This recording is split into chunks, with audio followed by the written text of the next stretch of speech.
Pada Paramahamsa Parivrajaka Ashtotra Sadashri Srimad Abhay Charanaravindra Bhakti Vedanta Swami Srila Prabhupada Ki Jai. Jai Om Vishnu Pada Paramahamsa Parivrajaka Ashtotra Sadashri Srimad Bhakti Siddhanta Saraswati Goswami Maharaj Srila Prabhupada Ki Jai. Ananta Koti Vaishnav Vrinda Ki Jai. Namacharya Srila Haridas Thakur Ki Jai.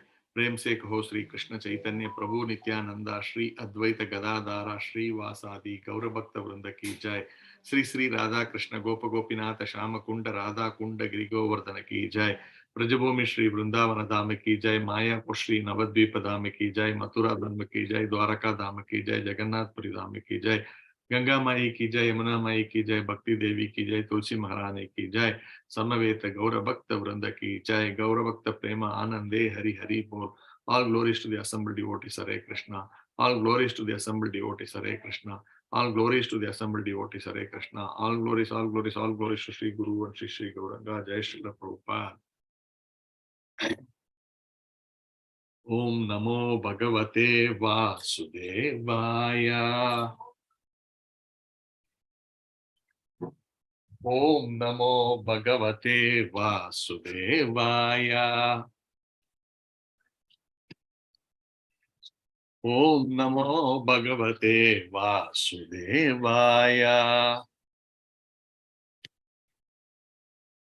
Narayanam Namaskritya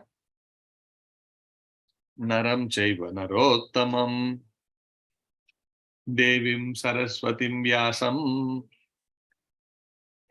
Tato Jayamudiraye Nashtaprayeshu Abhadreshu Nityam Bhagavata Sevaya Bhagavati Uttama Shloke Bhaktir Bhavati Naishtaki. Om Tat Sat. So Hare Krishna devotees, welcome for ISKCON Seshadripuram morning Srimad Bhagavatam class. Now we are in the third canto, 23rd chapter, chapter called Devahuti's Lamentation. So today we will have to cover many verses. I think verse number 26 to verse number 33. So let's get started with reading the verses.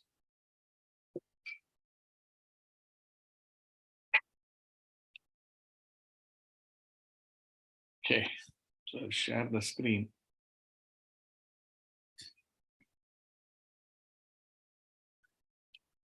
Okay, so verse number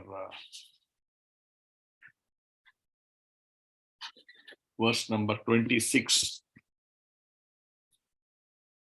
Shantah sarasi veshmastaha sathani dasha kanyakaha sarvaha kishora vayaso dadashros pala gandayaha. Translation. In a house inside the lake, she saw 1,000 girls, all in the prime of youth and fragrant like lotuses. The next verse. Tam drishtva sahasotaya prachur pranjalyaha striyaha vayam karma karishtubhyam shadi na karavamakim. Translation. Seeing her, the damsels suddenly rose and said with folded hands, we are your maidservants. Tell us what we can do for you. Purport by Srila Prabhupada. While Devahuti was thinking of what to do in that great palace in her dirty clothes, there were at once by the yogic powers of Kardama Muni 1,000 maidservants prepared to serve her. They appeared before Devahuti within the water and presented themselves as her maidservants, simply awaiting her orders. Verse number 28. Snanena tam maharhena snapayitva manasvinim dukkule nirmale nutne dadur asyaicha manadaha. Translation. The girls, being very respectful to Devahuti, brought her forth and after bathing her with valuable oils and ointments, they gave her fine new spotless cloth to cover her body. 3.2, 3.29. Bhushanani parardhyani variyamshi dyumanti cha annam sarva gunopetam panam chaivamrutas savam. Translation. They then decorated her with very excellent and valuable jewels, which shone brightly. Next, they offered her food containing all good qualities and a sweet, inebriating drink called asavam. Purport by His Divine Grace A.C. Bhaktivedanta Swami Srila Prabhupada Ki Jai. Asavam is an Ayurvedic medical preparation. It is not a liquor.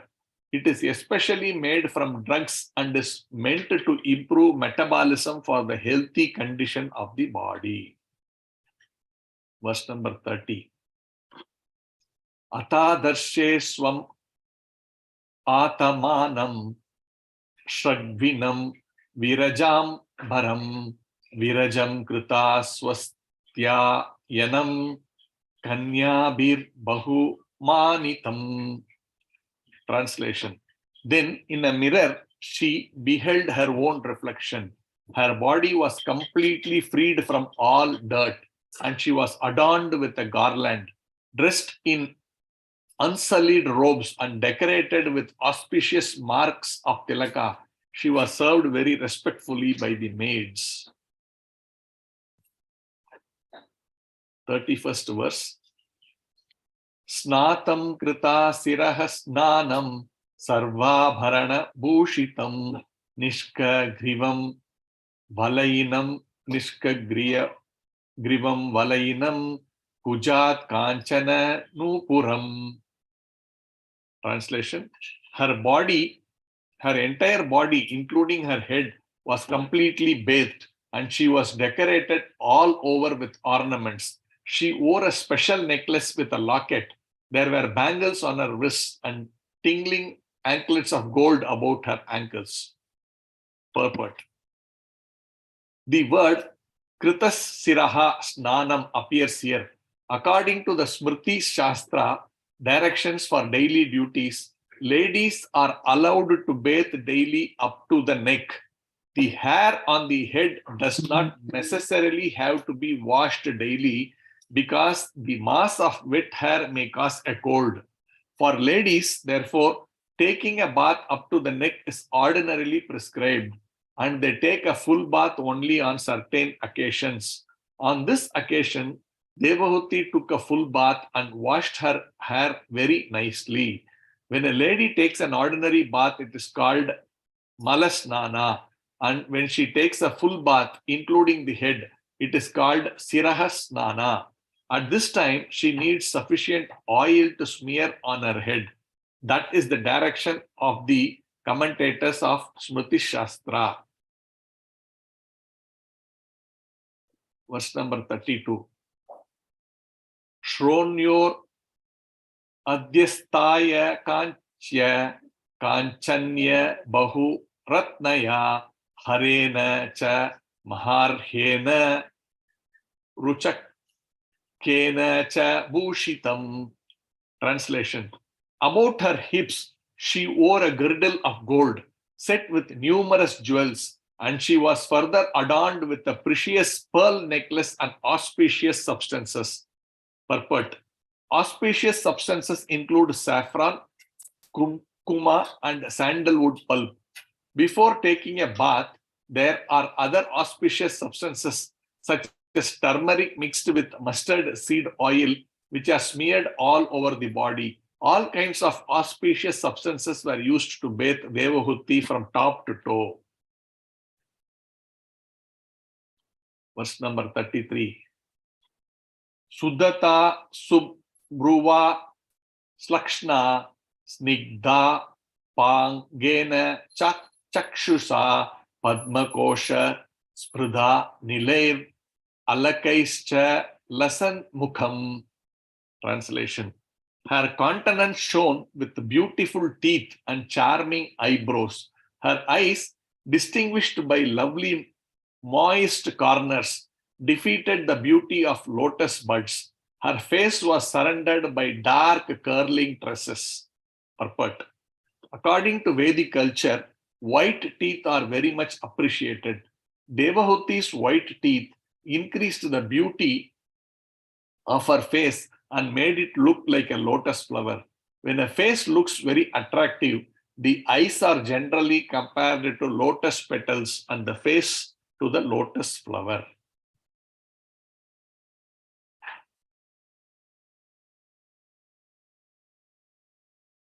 Okay. Om Ajnanatimirandasya Jnananjana Shalakaya Chakshurgunmritam Yena Tasmai Shri Gurave Namaha. Shri Chaitanya Manobishtam Stapitam Yena Bhutale Swayam Rupa Kadam Ahyam Dadanti Swapadantikam. Vandeham Shri Guru Shri Yuta Padakamalam Shri Gurun Vaishnavamscha Shri Rupam Sagra Jatam Sahagana Raghunathan Vitam Tamsa Jivam Sadvaitam Savadutam Parijana Sahitam Krishna Chaitanya Devam Shri Radha Krishna Padan Sahagana Lalita Shri Vishakan Vitamscha. He Krishna Karuna Sindhu Dina Bandhu Jagatpate Gopesha Gopika Kanta Radha Kanta Namostute Tapta Kanchana Gaurangi Radhe Vrinda Vaneshwari Rishabhanu Sute Devi Pranamami Hari Priye Vancha Kalpatarubhyascha Kripa Sindhu Bhayevacha Patitanam Pavanebhyo Vaishnavebhyo Namo Namaha. Namo Om Vishnu Padaya Krishna Preshtaya Bhutale Srimate Bhakti Vedanta Swamin iti namine Namaste Saraswate Deve Gauravani Pracharine Nirvisesa Sunyavadi Paschatya Desha Tarine Jaya Sri Krishna Chaitanya Prabhu Nityananda Sri Advaita Gadadhara Sri Vasadi Gauravakta Vrinda Hare Krishna Krishna Krishna Hare Hare Hare Rama Rama Rama Hare Hare. So we will try to, there's not much of purports given by Srila Prabhupada for these verses. So in a sense, these verses are talking about statement of fact of some activities happening, right? So we will try to understand from whatever within this and some something which arrives from out of these few verses that we have seen today.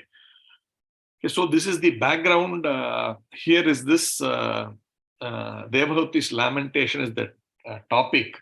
So that itself talks about what is the mood of Devahuti here. And the background is Devahuti had been, she is the daughter of Manu and she has been married to Kardama Muni. And Kardama Muni did a lot of penance to get a very befitting wife so that he can lead a proper grahastha life. So that was his desire as well.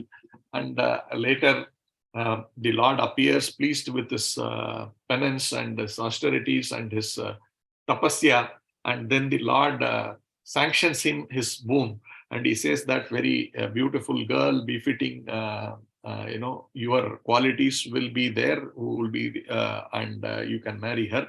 Subsequently, Manu appears with his wife and Devahuti, who is his daughter, and then he actually offers her to him in marriage, and then the marriage happens. Subsequently, Devahuti was very sincerely engaged in the service of her husband, and he was engaged in continuing his tapasya to the Supreme Personality of Godhead. So the Grahastha Ashram life, the husband and wife very nicely cooperate with each other, and in the process of execution of the devotional life. So that is the crux of Grahastha Ashrama, because Grahastha Ashrama is not simply for sense gratification. It is for while that is also a part of this, one of the characteristics of the Grahastha Ashrama, a little bit of liberty is given for sense gratification, because the boy who could not who realizes that he cannot actually remain brahmachari all his life, then at that point in time, he is allowed to marry, and in the process, naturally, a little bit of what do you call sense gratification, with which sort of satisfies his requirement, but at the same time he has to continue that, continue his devotional life, because the ultimate purpose is to come to this point of realizing that I am not the body, I am the spirit soul, and then come to a status of fixing ourselves in our original constitutional position.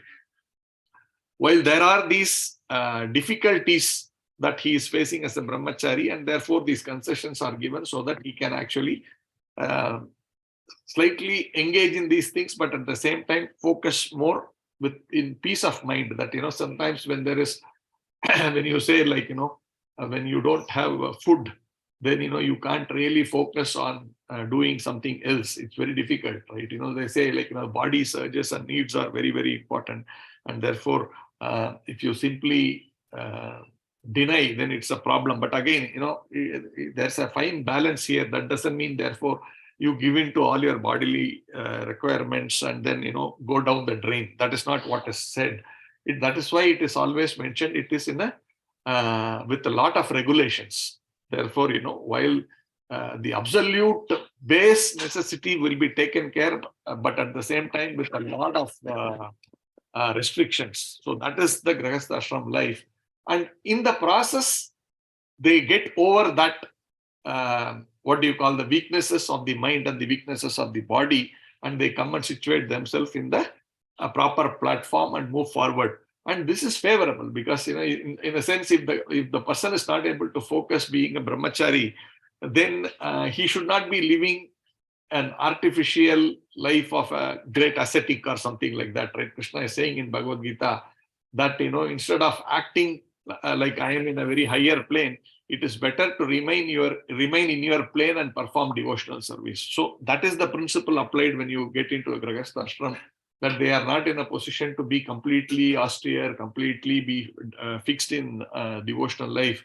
Therefore, some concessions are given. But nonetheless, with that concession, one is able to actually get back on track, or rather steady himself on track. Not that they have gone off track. It is just that there is a little bit of a, what do you call,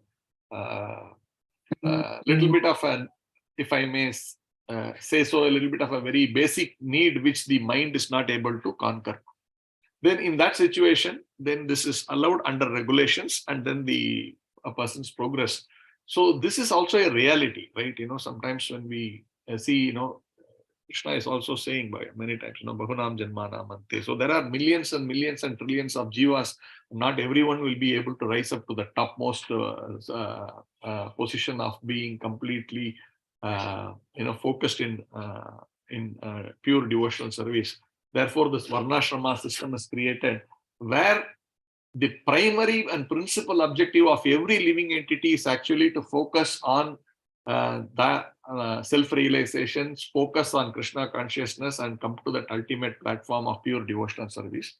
But there is always this process given, and according to their how they have evolved, that jiva has evolved over this one, and according to the mercy that they have got. There's so many things here. It is not completely in our control always, right? We need to have the mercy of the great acharyas, of the pure devotional pure devotees. When we get the mercy, we immediately transform. That is always possible. We are also seeing in our lives when we are,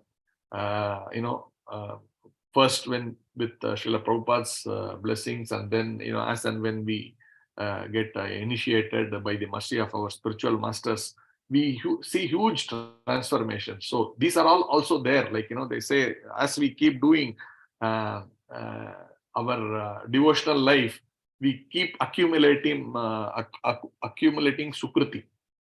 So as we accumulate good sukriti, we are able to focus more and more on devotional life. Initially, it is a big trouble, right? Because they say our sins do not allow us to take up devotional service. And more sins we have, we cannot take up devotional service. But to get devotional service, we need to get rid of the sins. So this is a kind of a vicious circle.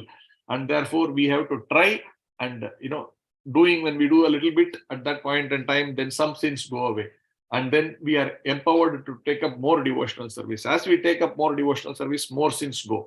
So this keep on happening in a cycle. So the more and more and more we engage, initially it is difficult. You engage somehow or the other, you engage somehow or the other, you engage.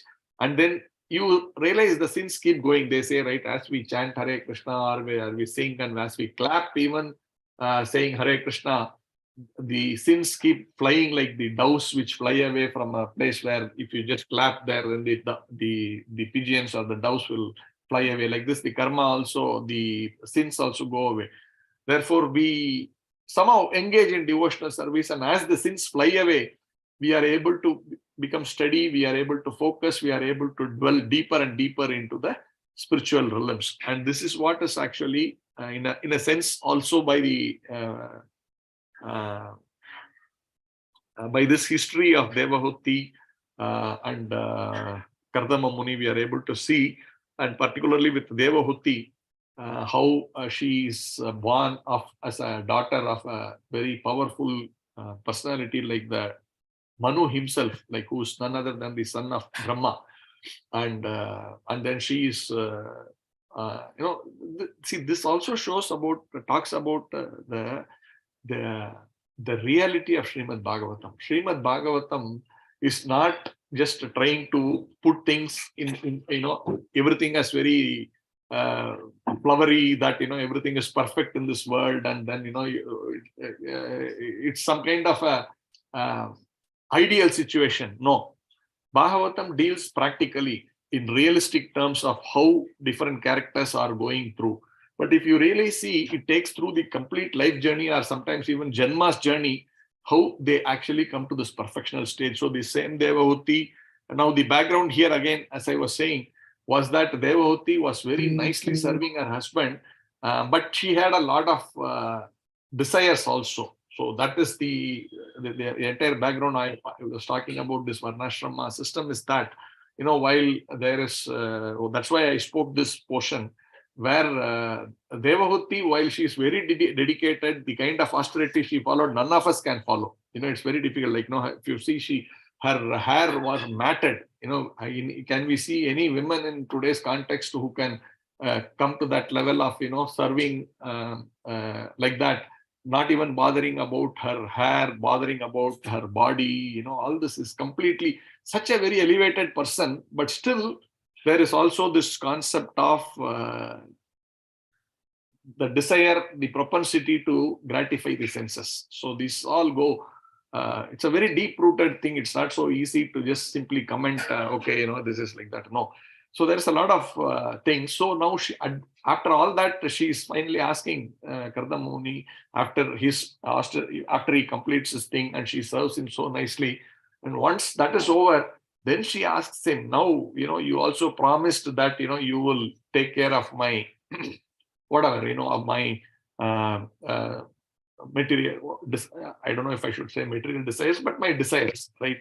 So she's saying that, and then Kardama Muni at that point in time also says, I'm really impressed with the kind of work that you have done so far in terms of helping. And, naturally it helps both to progress in devotional service. It is also mentioned when a man, when a married man, when he's performing any devotional life, or he performs any activity, whatever he does, 50% of that phala goes to the wife. So whatever austerities and whatever devotional life he performed, automatically Devahuti, by dint of serving him and being his wife, she naturally gets it also.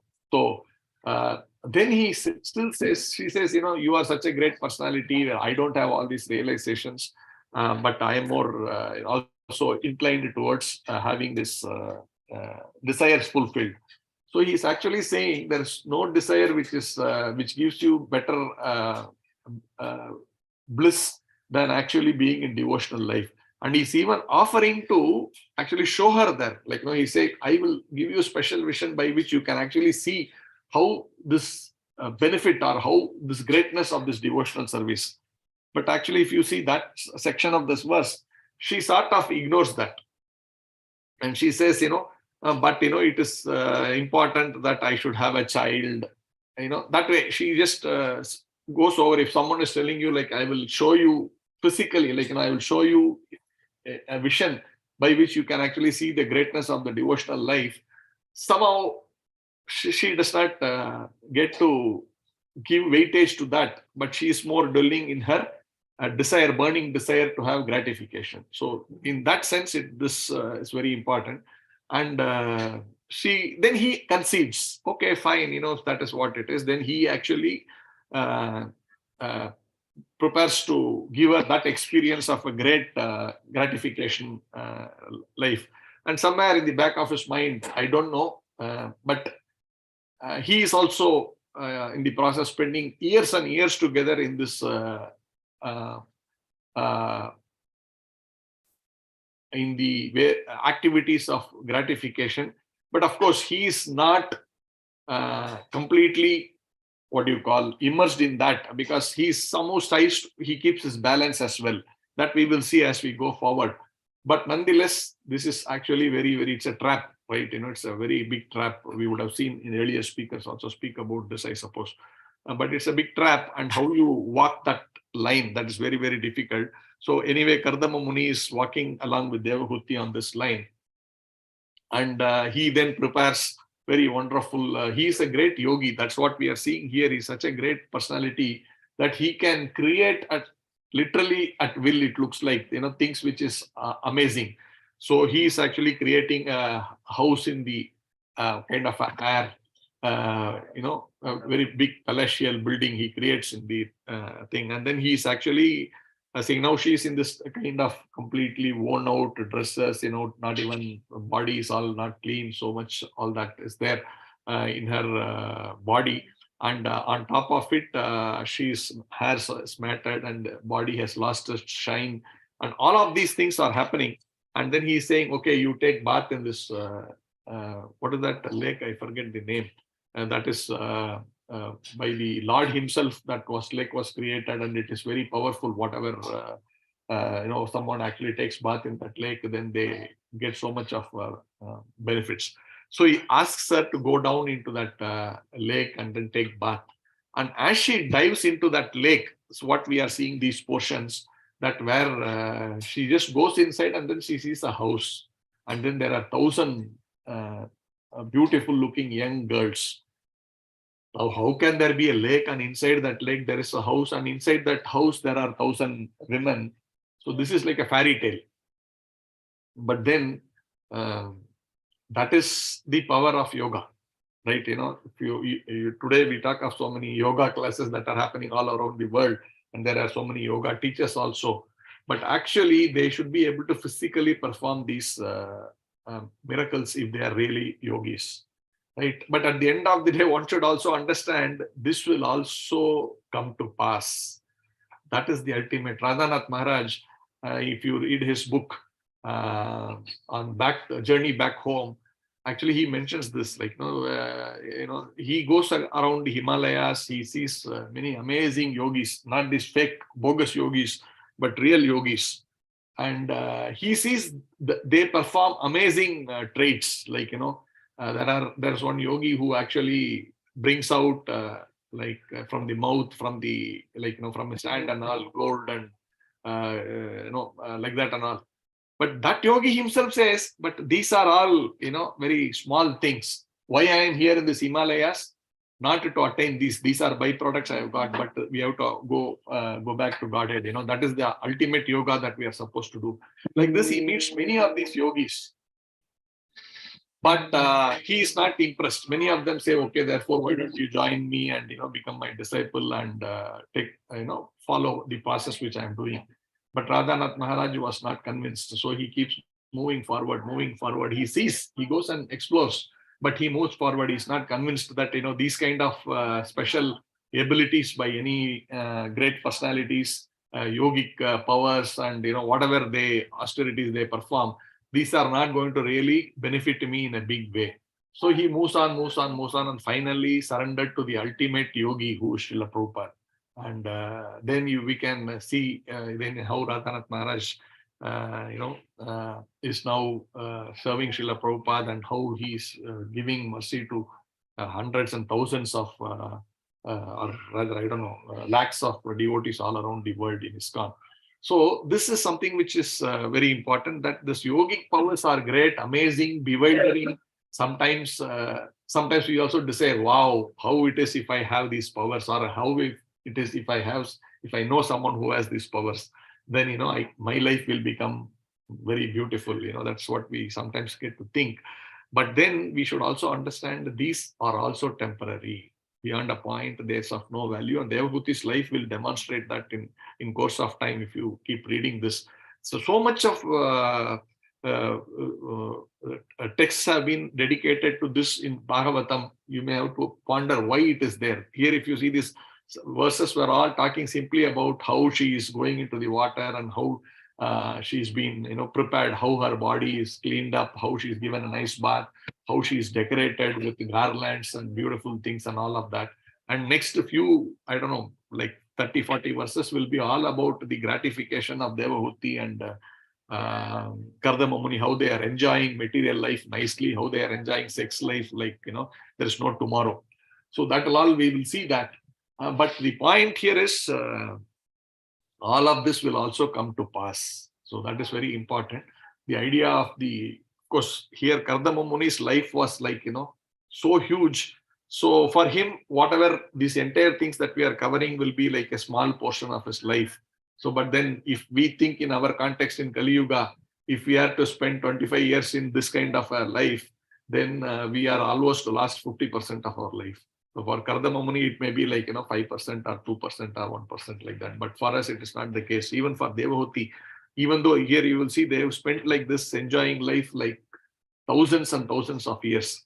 But that is also in their context is very small time. Therefore, we should not think, oh, see how Kardama Muni and Devahuti enjoyed, all the gardens, all the lakes, all the, they went to many, many lokas of where the demigods enjoyed. So they will also enjoy. So then we can't immediately take this example. You see, they are also like this, so why not we also enjoy like that? But you have to put everything in the context. First, what is the level of Kardama Muni in the first place that he performed so much austerity? How about Devahuti? Can we even think of doing anything which Devahuti did up to now, before this, the kind of focus on devotional life, the kind of sacrifice in just her youth is there, of course, and how she's simply focused only on serving Kardama Muni to do that devotional services. So those things are unimaginable, but that we should also learn there is also this trap that we could easily fall into this propensities of into the trap of our desires, into the lusty thing. But the hard-hitting reality is also that jivas have these qualities within them. You cannot live in denial. Therefore, how do you balance? How do you take the advice of the Shastras? How do you take the advice of the spiritual master? How do you take the support of your devotee environment? These are all very important things. And there was this Varnashrama system very beautifully given. I explained about it very nicely. How we shift to on what circumstances a man actually is getting into a grahastha ashram situation, which is normally not the case, necessarily need not be the case for everyone. But then when the person has a specific requirement like that, then he gets into Varnashrama. And so Varnashrama Dharma, which means again to have a little bit of a concessions, regulated gratification, if I can say so. So all this is happening. And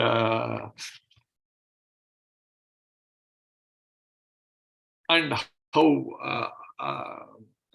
one should take to understand these verses, because they are from Bhagavatam. You can't say no, these sections are not important, I will just drop it, right? Because that is also mentioned. Every verse in Srimad Bhagavatam, every word in Srimad Bhagavatam is very important. Sometimes it may not be very much applicable. Like, for example, a brahmachari may not be very keen on going through these portions, which is in one sense fine from his perspective. But then that doesn't mean that these are not necessary. That is the point I'm trying to make. Maybe it may not be very much applicable to a particular person for his life point of view, from his life point of view. But that doesn't mean these doesn't exist, because this is an universal scripture. That means it is for applicable to the entire universe, and there are different people with different needs, and therefore these sections are actually helping those people to understand how to take and handle their situation when there are like, for example, in this situation there's a little bit of a need, or the characters here are actually feeling the need for their gratification of their senses. So, and then in that process what happens? But you will also see how when you catch hold of the lotus feet of the Supreme Personality of Godhead, in this case Kardama Muni, how anything is not possible. So that we will also see further going forward. Therefore, a devotee's life is glorious. We should not, these things are not a black mark in their life, but they are actually a lesson for how do we, for example, many times Brahma, Lord Brahma, goes through difficulties and he falls down also. Then Prabhupada says, therefore, how do you see this? If it is difficult for Lord Brahma, then how about me? Why should I basically look at taking up devotional service? I would rather continue to do my charvita charvana naam, that chewing the chewed. Let me keep enjoying my whatever material life I enjoy, and I am very comfortable with that. No, Prabhupada says, if it is, don't try to find fault. Oh, Brahma is done that, or Indra has done that. No, our idea should understand, if this can happen to Lord Brahma, Indra, then Devahuti, then how about me, Vidura Madhava Das and all. We need to be very mindful and we should be very careful, because this material world is called Padam Padam Vipadam. That means there's a danger in every step. Therefore, how do we navigate? How do we go over without actually falling into the trap? So that is important. So I will end here, to quickly at a high level to summarize.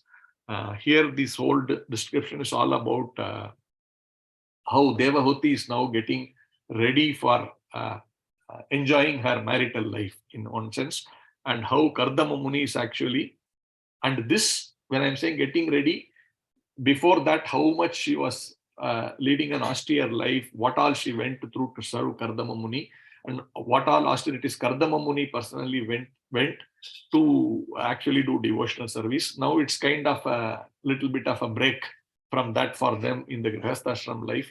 And then she is asking, now, okay, I have served you nicely. He is pleased with her, and then he asks her, I'm, very pleased with her. And then he tells her, don't worry, now I will, he actually offers to show her the benefits of devotional service, but he says, I will show you, give you special eyes to see that benefits. So why do you want to engage in desire, fulfilling the desire? She is asking, now you have promised that you will satisfy my senses. She says that. And then he says, I will show you the benefits of devotional service. Why not we just go in that direction? But she's saying, no, it is important. I need to have a child. And then he says, okay. And he agrees. And then this transformation of, making the body beautiful, the surrounding beautiful, the house beautiful, typical of how a Grihastha is thinking about home, about comforts, about a little bit of a gratification, about all they will have thousands of these girls will be serving them like that and all that. So all that he is actually facilitating by his yoga power. That is the other thing which I wanted to talk about, which I talked about, that how as we go deeper in devotional life, yoga is the yogic powers are actually a byproduct. One need not specifically work hard to get yogic powers, they come. But devotees are not bothered. They will not be using their yogic powers. Prabhupada, many of the devotees, Prabhupada's disciples, they all actually have, if I may say, without knowing, exhibited such things, but their intent is never to show that, I am a great yogi or whatever. These come as a byproduct.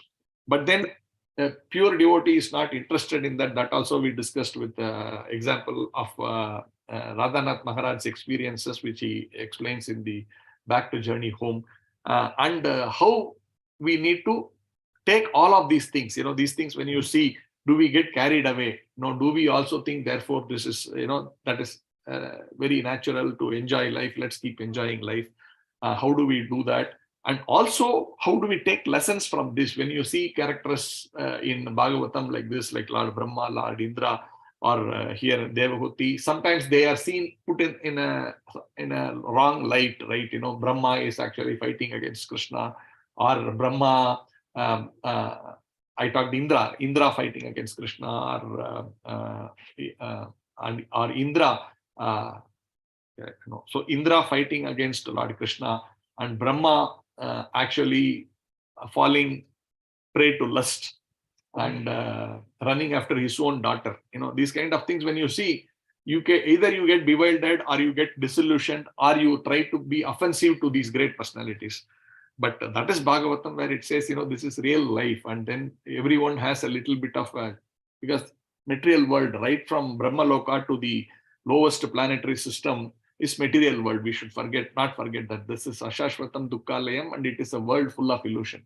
So everybody can get trapped, including Lord Brahma to the Indrakopa, that is also there. Therefore, we should not be looking at, therefore they are so bad, or they themselves couldn't do it, so how will I do it? Neither of these applies. We should understand whatever happened, those negative things are very minuscule second in their life. There are trillions and billions of years of life. In that, whatever history was captured is like nothing, half a minute incidents, things like that. But the rest of the time, they led a very beautiful, pure life. So that is very important. So if we look at it that way, then our lives are, at least, when I think of myself, there's like 80-95% of our life is wasted, actually, in one sense. So we should not take offense to their thing, but we should learn from that. If that can happen to them, how I have to be very careful. That should be our mood. And we take these lessons in that sense. Therefore, Bhagavatam, nothing should be ignored.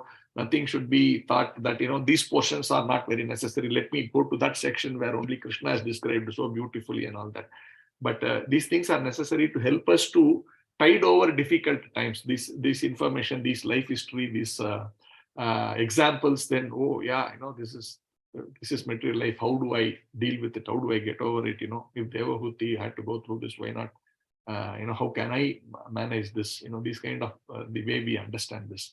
So I conclude here. If there are any comments, any questions, any corrections, request devotees to kindly speak up. Hare Krishna.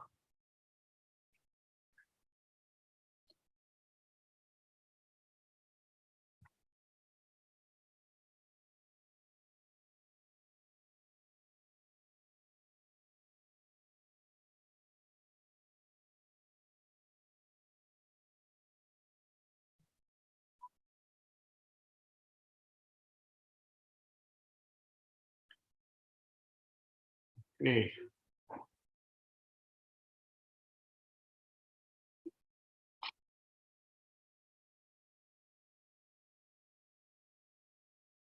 Okay, so thank you all very much. If there are nothing much to comment or share, I think we will close here. We will meet again tomorrow in our temple's Bhagavatam series. Srimad Grantaraj Bhagavatam ki jai.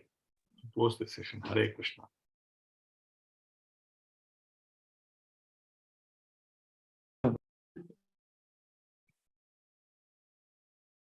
Hare Krishna, Prabhuji. Thank you. Hare Krishna. Thank you, Prabhuji. Dandat Pranam. Dandat Pranam, Prabhu. Hare Krishna.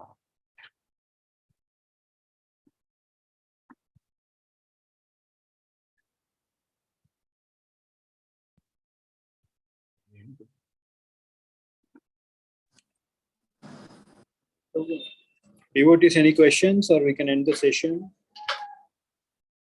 I think we can end it, Prabhu. Devotees.